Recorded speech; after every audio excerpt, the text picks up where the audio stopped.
So here we go, folks. Let me show you just how easy this is. I wear gloves so my hands aren't all greasy.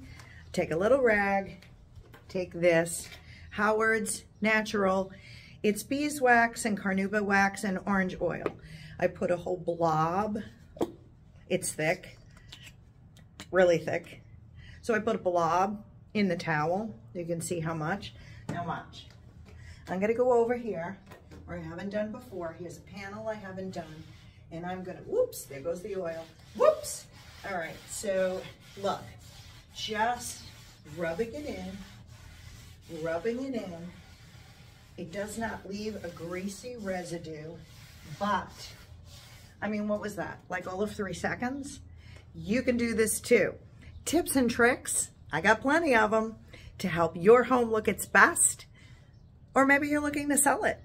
That'll help you get top dollar for your home.